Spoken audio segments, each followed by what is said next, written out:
issue and to find out how it impacts the mental health of the couple itself, the parents, and the children involved, and how this process can be made less challenging for people involved. We have invited today Brother Nadir Khan, who is a family and systemic therapist. Brother Nadir, assalamu alaikum and welcome to the show. Walaikum salam wa rahmatullah. Thank you very much for having me again. An honor to have you back, inshallah.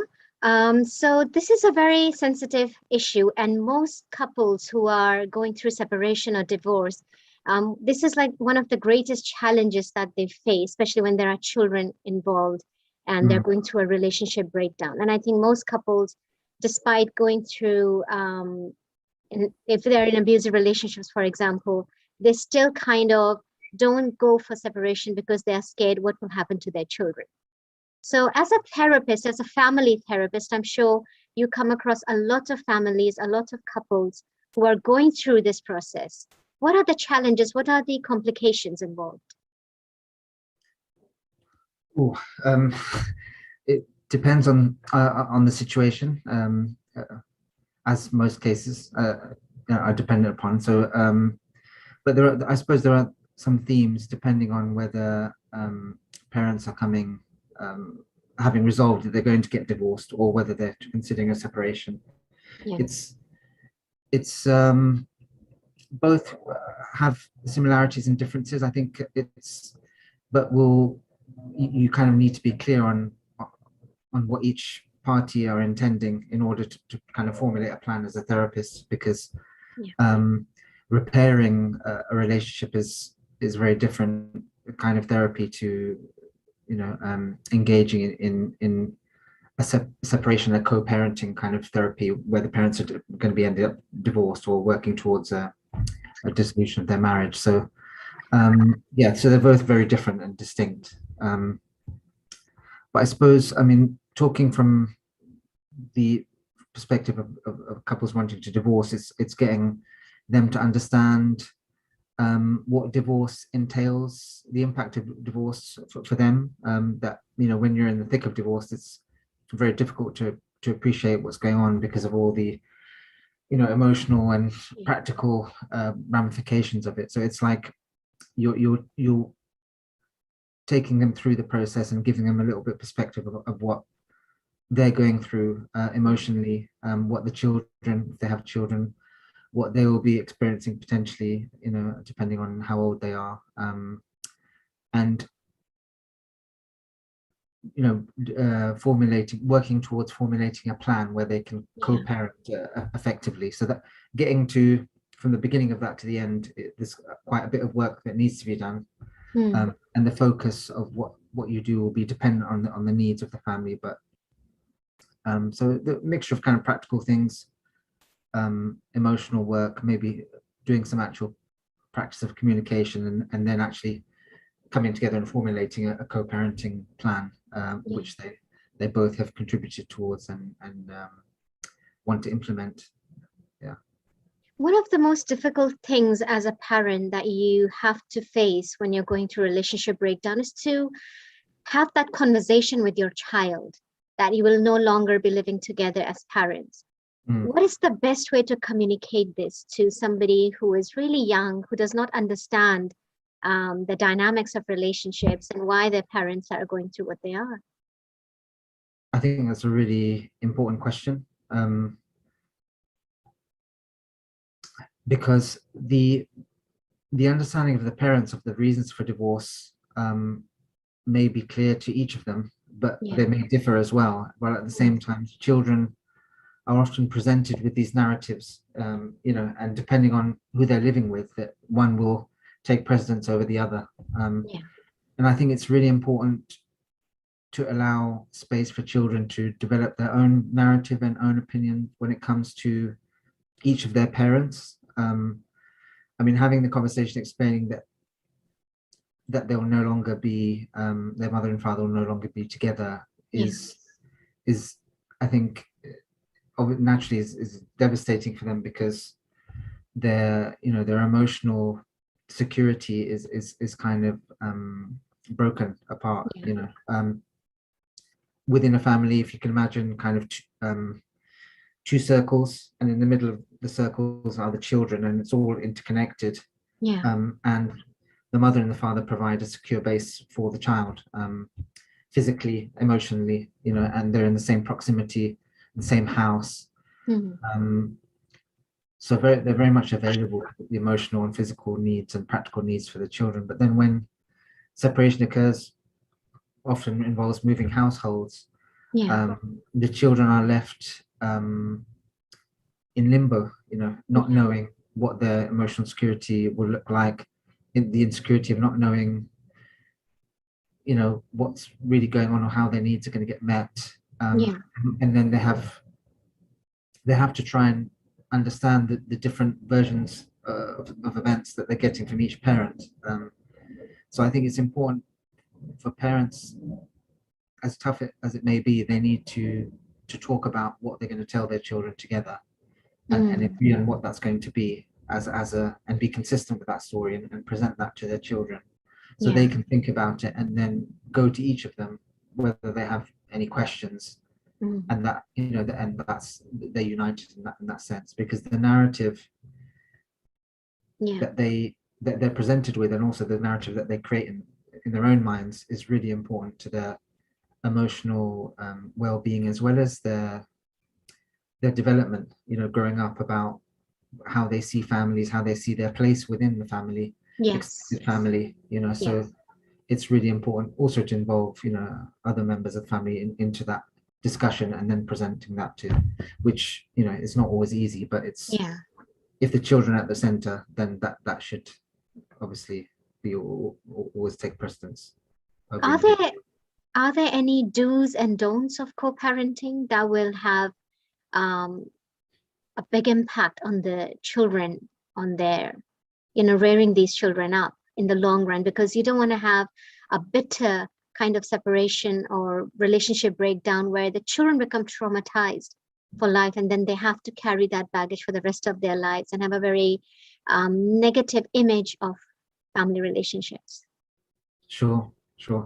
I think that in itself, what you've said, is so important to bear in mind, in that the decisions you make during this time will impact the children for generations, and making the right decision from the beginning is going to secure them in the long run. So, and I suppose the initial first part of that is appreciating, that you are yourself as a parent going through a loss of a relationship, and you have to grieve that loss, and you have to have some space, whether it's individual therapy or, friends or family, whatever it is, you have to have support to talk about that grief, and go through that kind of grieving process. So I would say that to recognize, your needs, because if you don't address those, then it's going to impact your parenting and how you deal with the kids. So that would be one, I would say, in the sense of a do get therapy, do seek support, do speak to others about your experience, and don't go it alone. How does it impact the parents' mental health? Surely relationship breakdown itself is pretty it's quite a daunting process in itself, and it does leave a lot of negative as well as positive impact, because you'd surely learn from your experiences, and you don't want to make the same mistakes, or you want to make positive changes within your behavior as well. But what are the chances that people will seek therapy or counseling if they are going through something like this? Well, it really depends on how open the couple are to seeking outside help, and there are different kind of cultural barriers potentially to that, or because within our community as well, it is very personal, and and according to our religious tradition, that we seek mediation, as it instructs in the Quran, in these situations. And when there is mediation, and that can definitely be a good way of resolving it through friends before it reaches the court. And if you can do, that's definitely something that's advisable. But I think it's a good point to talk about the stages of divorce, because initially there is kind of a shock and a a disbelief that this has happened. And at that stage, it's very difficult to have good decision making because of how raw everything is in terms of, you know, the separation of husband and wife. Maybe the children are no longer living with you. There's a lot of resentment and anger that obviously led to the Yes. separation or divorce. So I think within that time, it's important. It's funny because in the Quran, it talks about infisal, that you have that Yeah. separation, Yeah. and you and that separation is necessary. And I was thinking about it from a therapeutic point of view, just to Yeah. have a bit of space to let things settle. Hmm. Is really important to give each other space and maybe just focus on, you know, practical things like that there is at least some consistency in terms of how the children see each parent is Yeah. important depending on circumstances. But so I think in that first stage of divorce, when there's kind of shock and disbelief, I think you need to focus on just the basics, which is taking care of yourself, you know, sleeping, eating properly, seeking social engagement, just so you can carry through that kind of initial phase. And then Yeah. when you get into the second stage, which is kind of an initial adjustment period, you can begin to look at kind of practical things that you can do. Hmm. And then from there, there's a kind of an active reorganization. You're able to speak to your, you know, your ex spouse, or you know, if you're not formally divorced yet, speak to your ex partner, Yeah. and talk about how you're going to reorganize Mm. your, and then leading to the final stage, which is kind of a life reformation where you're able to envision your life Yeah. as an individual outside of your marriage relationship, and your identity as a co-parent rather than within a marriage relationship. So those are the kind of stages. Within those stages, there are various kind of do's and don'ts in the sense. Hmm. I, I, I think another do would be aware of the responses of your children, and the difference of their reactions to divorce will be dependent on their ages. You know, Yes. you get different responses depending on how old they are. For example, teenagers will often, you know, act out, or they may Mm. use one one parent over the other, or you know, you might see them as symptom bearers for the family, in the sense that maybe they will start to, you know, to self-harm, or they may Yes. act out, which is indication of their emotional lack of emotional safety because of the, you know, the divorce. And then that requires a level of responsiveness that, you know, you need to recreate that kind of emotional security for them. So it, and then younger children may, you know, have nightmares, or um, you know, act out at Yeah. school. So it's important to be aware of some of those indicators of emotional insecurity, I think.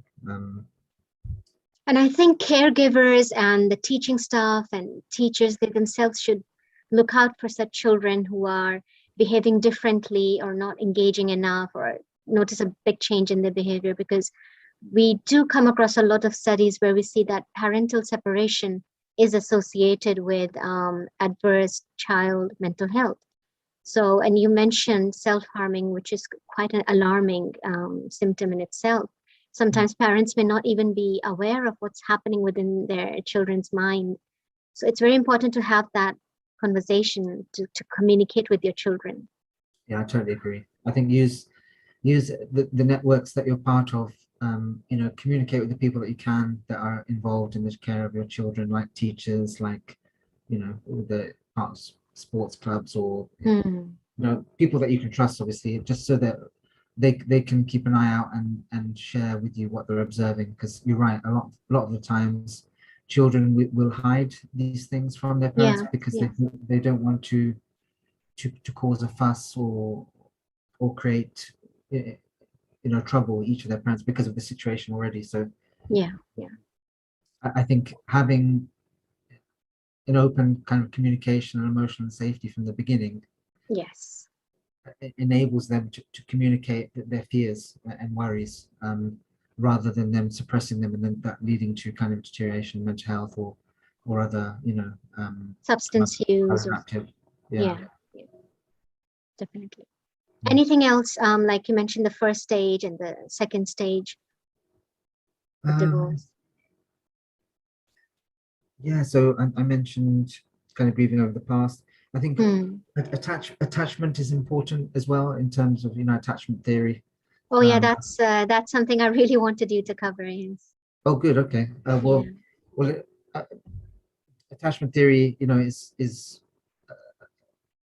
basically a theory that talks about the impact of the relationship of the primary caregiver with the child as they develop, and as a result of that connection, they develop a particular relational style, um, and it's I suppose important for parents to be aware of maintaining as much as they can as a co-parenting relationship, that they maintain a kind of a secure base for their children, even though they don't Yeah. live with each other. Yeah. So, um, in terms of attachment, just for them to be aware of their own attachment styles, Mhm.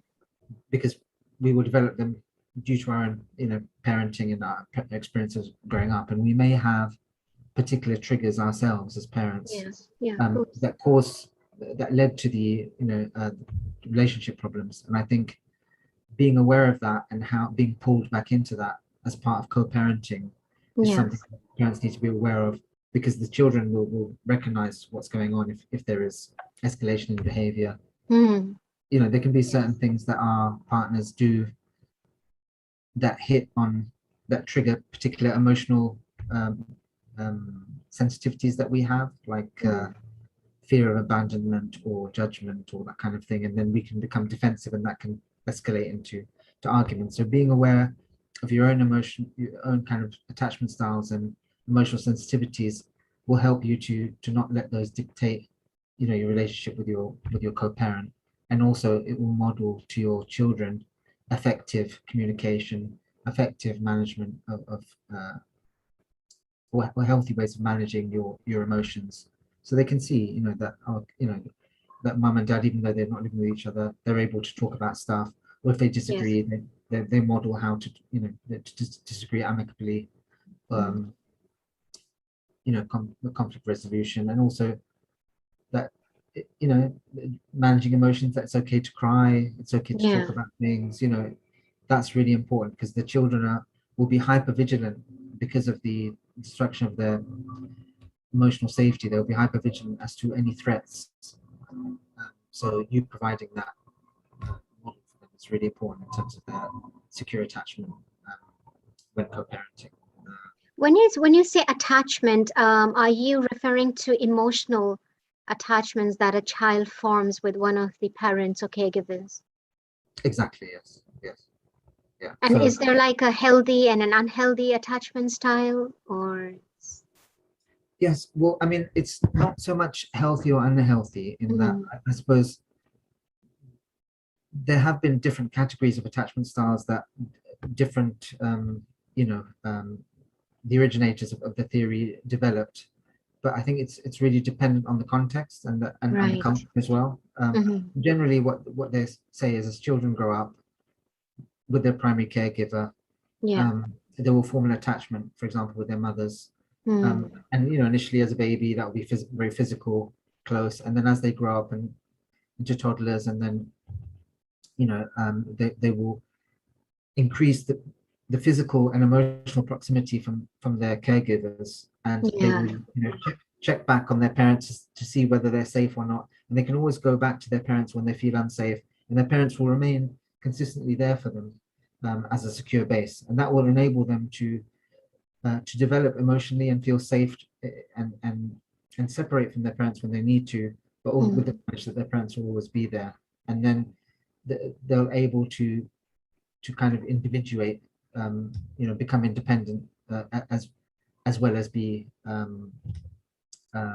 you know, So I'm attachments. interested in knowing how this shapes the child's personality in the future, as in when the child grows up and becomes an adult, because we hear so much about attachment theory and how so many problems that are associated with adulthood, with personality disorders, even it Mm, goes back to childhood. And lots of people who have specialized in developmental psychology, they focus on what the child's attachment style was like with the parent. That's sure. how you end up setting boundaries as an adult. You become people pleasers sometimes. There's so many things associated with this. If you could shed light on that, please, for our viewers. Sure. So if the primary caregiver for the child, models a secure base for them, they are able to become independent and develop a healthy kind of a secure level of attachment emotionally. They'll be able to not only to be emotionally stable in their relationships, but also when they're on their own. So that they'll be Yeah. kind of, they're able to function both ways. But if the primary caregiver was, absent, let's say, or an avoidant, their own attachment style was avoidant in that they weren't always present for the child will respond in two different ways. They will become anxious, and Hmm. they might, increase the contact with their primary caregiver because of they feel the distance, the emotional distance, and then this will, if this continues and maintained, it could continue into their teen and adult years, in that they will always pursue, and they'll develop kind of an anxious style of attachment, where they'll kind of, to get their emotional needs met, they will, like you said, be people pleasers, or they will pursue people until they give them that emotional attention. Right.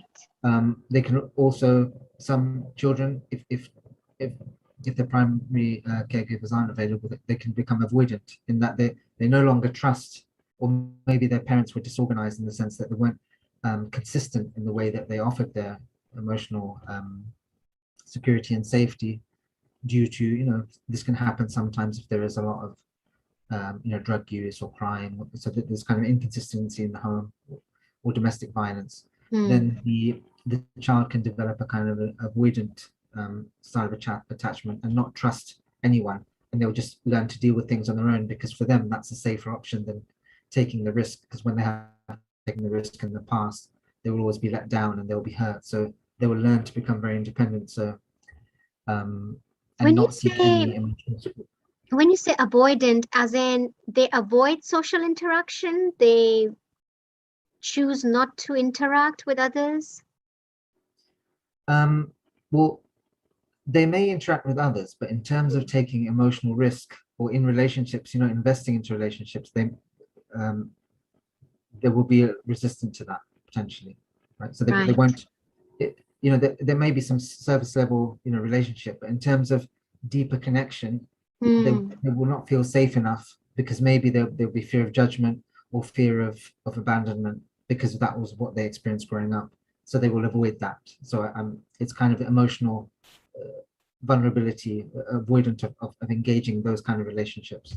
It sounds like they'll be having trust issues as well while growing up and forming healthy Mhm. relationships in the future.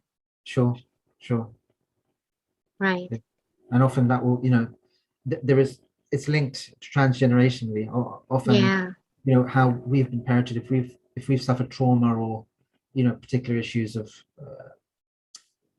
whatever it may be in Hmm. our upbringing, we're not so aware of it, and our children will observe those things, and they will respond in a similar vein, or they will try and do the opposite, in terms of, like, forming a corrective script, for example. You'll observe, say for example, you observe your primary caregiver as very avoidant. You may develop something opposite, where you'll be very clingy, very attached, because Hmm. you want to be the opposite of what you saw was not a good way Yeah. of parenting for you. So that, and the key is I mean, the attachment styles in themselves, they all have, like I said, it's not really, we shouldn't pathologize them, in the sense that each has its place. There are times Right. when to be anxious is totally, we should be anxious in certain Yeah. Yeah. situations, because it creates a sense of awareness, and it prevents us from having the intimate kind of relationships we have emotionally, and connecting with others, and that really kind of what we need as human beings Yeah. to develop. Then that's the issue. That's a problem. Then we need to kind of seek outside help and assistance here, to just appreciate the impact of our own um, attachment styles and experiences of life, and how Yeah. those are being observed by our children. If I could ask you to maybe give a few examples of healthy co-parenting traits that would really help the children flourish and grow in a positive way rather than to carry resentment and um, sometimes the fights, the arguments, the conflict within the spouses, that really has a really bad impact on the children. How can that be reversed after the relationship breakdown? Sure. Um, I think as a starting point, it's really co-parents need to look at to appreciate that their relationship is not what it was, Hmm. and that they have a different kind of relationship now. They're no longer in a marital relationship, Mm. um, and they have to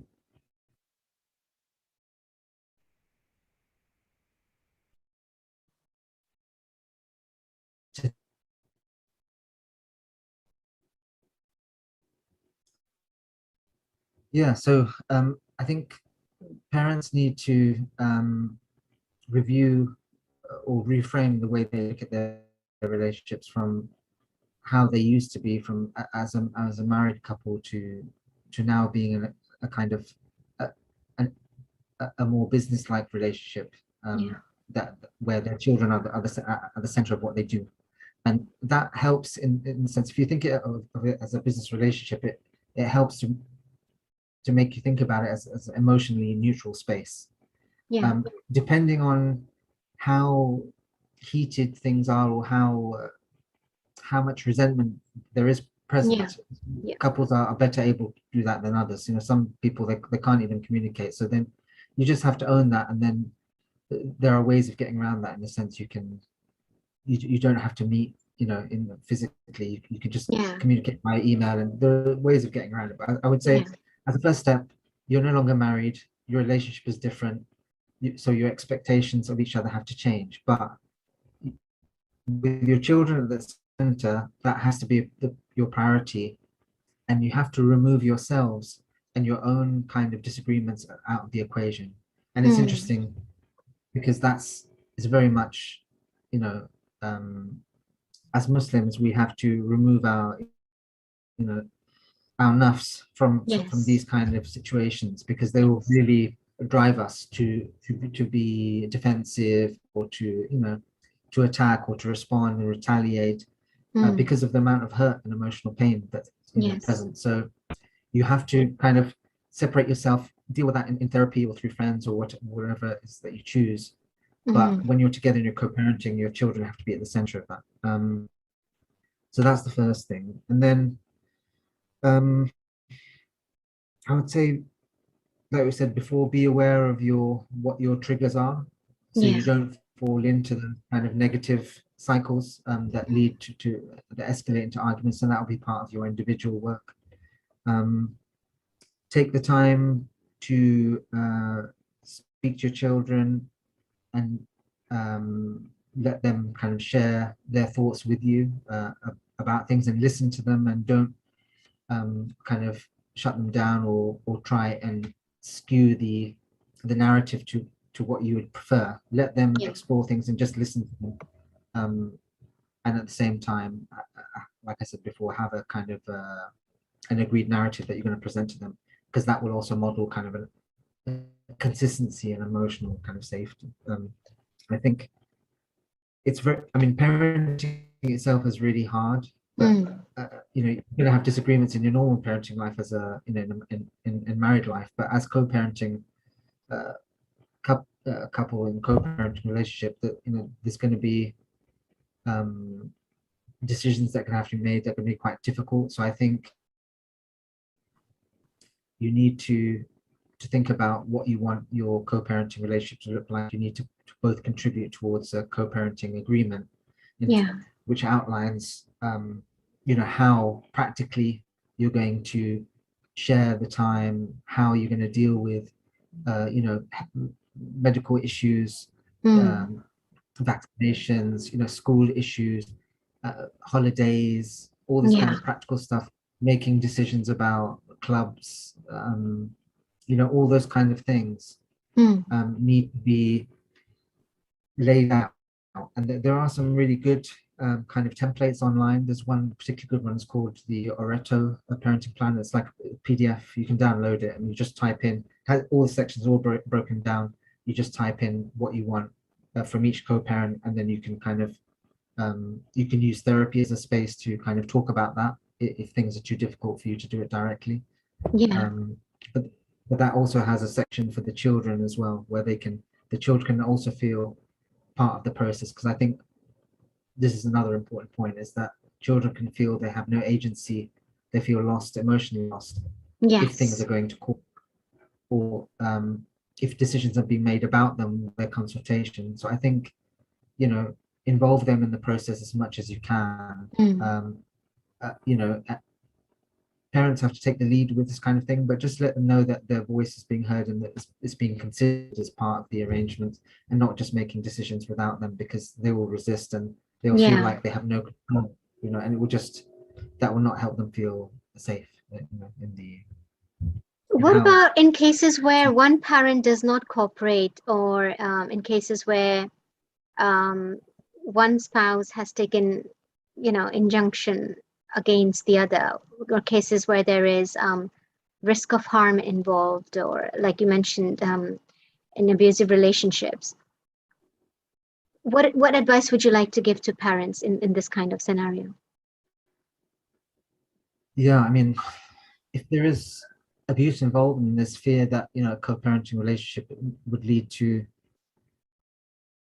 harm coming to the child, or risk of harm, then Mhm.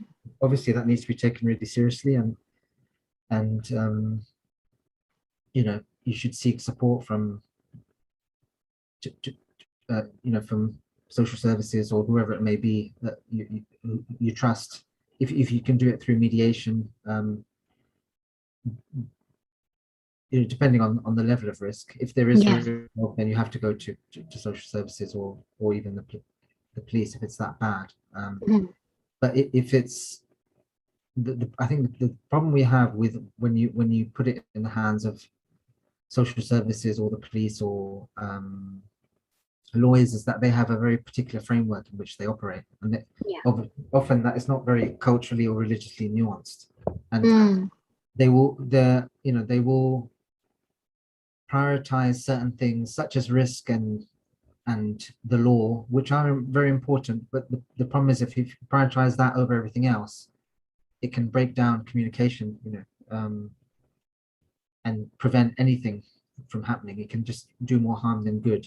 Yeah. So it's, again, it's case by case, but obviously if there's high risk, then definitely disclose that, seek help, and don't, if there's abuse involved, you have to reach police to help you, to support you with that, or local community organizations if you trust them. Even like I don't Sharia council, or if you want to use them as mediators, or that's one option as well. Uh, Hmm. but if it's a concern of abuse, or if in the sense that there's a worry, then Yeah. get some advice. Speak to some people about your circumstances, and just get a second opinion on whether the risk is warranted. Trust your gut. If you feel, usually, as a parent, if there's something wrong, and trust that, and seek advice, and think about um, what's best for your children at the end of the day, Hmm. and what helps provides them with stability and security. I think that the problem is in some situations is that what one parent think is good is not necessarily what is good for the children in the long term, in the sense that Yes. they Yeah. may see they might prevent access to the other parent because they think the other parent is emotionally abusive, or Yeah. but actually there is still ways for them to have contact Mm. that can limit, you know um, Like in a safer space, in a public space, for example, rather than. yeah, Yeah, exactly. Yeah, because I think another thing is as well, parents, that say, for example, don't have the best parenting styles, or Mm. a lot of the time it's because they don't. It's what they were modeled as children, and they don't know how to correct those wrongs. And if you don't give them the opportunity, they'll never learn. And that Yeah. so it's just about getting advice from people on how to maintain that secure base for the children. If Mm. it can be, that's priority. As bad as the disagreements are, outside of abuse, and really kind Yeah. of, there's a lot of Yeah. risk involved. You just have to, um, parents have to really think, what's best for my children. Okay, I really hate my ex, but Mm. it's important that my children maintain a connection with their father, because they, you know, or mother, because that Because there are those. so many other things involved. Not necessarily. I'm not just focusing on physical abuse, but there's neglect involved, or emotional manipulation, and things like these. Yeah, it's true, and it's very difficult. It's a very nuanced, and Yeah. I think part of it. I mean, there are some places, like, as part of my therapy, I offer some kind of educational sessions where I talk about the kind of negative strategies that people have, that co-parents have in their communication, like the manipulating stuff that they can Yes. engage in, and the impact of that on their children. For example, if one parent is trying to be the kind of Disneyland parent, and doing Mhm. everything fun, for their Yeah. children, and Yeah. making the other parent look bad, that can be one Yes. thing. Yeah. But then again, you're creating a lack of consistency in terms of boundaries and stuff, and it's just going to confuse the children and make them Yeah. feel unsafe. And then their loyalty again is, they're stuck in the middle. So it, I think a lot of it is making parents aware, because they're not aware of how their behaviors and their actions, as subtle as they are, Hmm. how aware the children are of it. Even tone of voice, or even if it, a parent says nothing bad about Yeah. the other co-parent, the tone that they use indicates to the child that, yeah, that they'll start to look down at the other co-parent, or they'll start to Yeah. judge them, or they'll feel torn in terms of their loyalty. So I think a lot of it is education as well. It's just being aware of, Because um one parent might feel quite helpless in a situation like this, where they're trying to discipline their child, where they're teaching their children different how to differentiate between good and bad, right and wrong. And then there's this other parent who's the complete opposite, who is not setting boundaries, who is not doing any effort to discipline the child or teach them what is right and what is wrong. And like you gave an example, it's just making everything fun and playful. It can give mixed messages to a child who doesn't understand these things. sure. Yeah, it's so true. And I think that's a lot of the time, that's the problem, isn't it? Because ultimately what led to a separation or divorce is a difference in Yeah. values, and how to Yeah. parent, or how to manage money. And then Mm. what you have to do is, in terms of, you're going to have to communicate and agree on at least some basic principles on how you're going to parent your children. You're Yeah. not going to agree on everything, but you have to at least be consistent in certain things. Like, so, for example, bedtimes have to be consistent, or Yeah. rules about technology have to be, or what they watch on TV, or Mm. it has to be consistent for them, because Yes. otherwise it's gonna really make them confused, and it's going to place them in a position where they have to make a choice again, about what to Mm. do, rather than have this consistent agreement. The co-parents, even though they don't live with each other, they can still model consistency. They can still Yeah. communicate, even if Yeah. it's so bad that they can't see each other face to face. They can communicate. They can have an agreement, a document. They can communicate via email. There's also quite a few apps you can get now for co-parents, where you have a shared calendar, so everybody's clear on what they do, what the rules are, and you know so it's a lot easier than it could be with Mhm. the help apps and stuff. But I think that, again, it's just holding in mind, if you don't do that, Yeah. the impact of your children, and on their children and future generations. Yeah. That really needs to be taken seriously, because it will continue if you don't change the pattern. Definitely. Yeah. Yeah. And we see that in a lot of toxic relationships that in many dysfunctional households, that they have this trend or this pattern that kind of repeats from in one generation to another, because most people who Mm. become parents, they learn parenting from their parents or grandparents, and they just keep on practicing that. um, Another thing I wanted to ask you was like how to co-parent with someone who has a mental illness. Mm. You're giving me the hard questions today. No, because you Okay. see, No, appreciate I've come across a lot of people who, say, for example, they are already suffering from, say, for example, chronic depression or OCD, and that has already made an impact on the child's behavior, because children tend to learn a lot from their parents.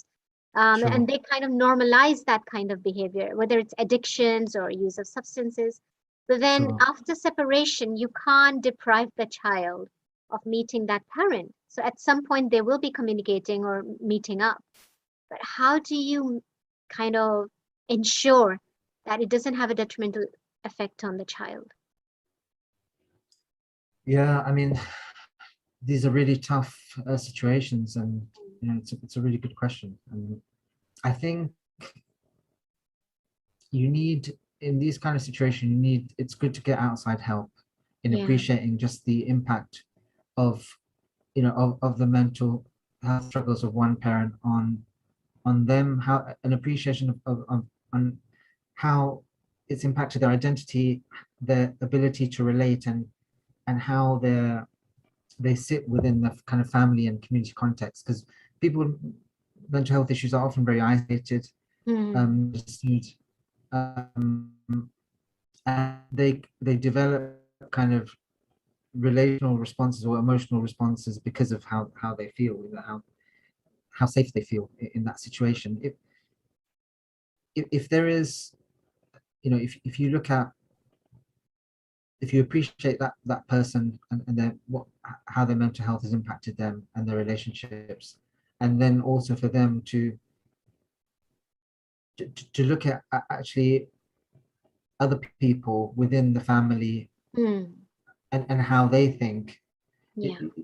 rather than problematizing the parent, you can look at it as a kind of a relational issue, because it's you know in family therapy, they teach you, one of the things they teach you through is kind of it to to not pathologize and say the problem is the problem, the person is not the problem. So Mm. it's that person that's suffering from mental health Yeah. issues, it's not going to be they're not going to be depressed all the time.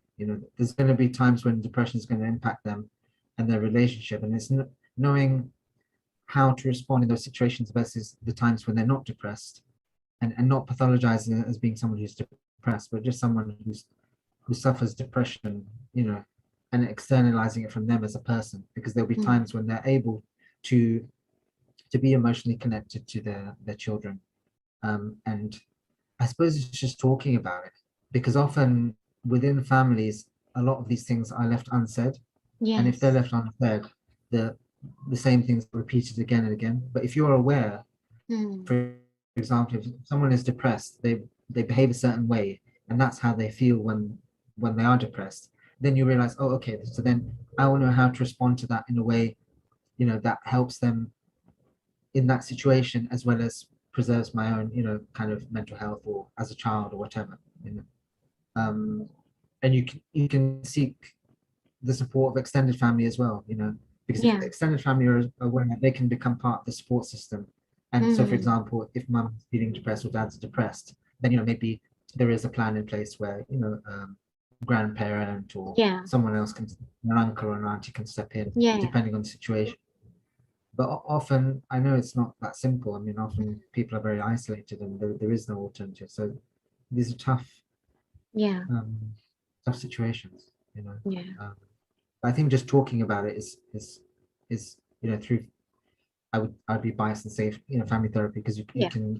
you can then get everyone's perspective. You can get both parents' perspectives. You can get the children's perspective. You can get extended family's perspective. Yeah. You can you can talk about culture. You can talk about religion, and just appreciate how all of these things influence each other.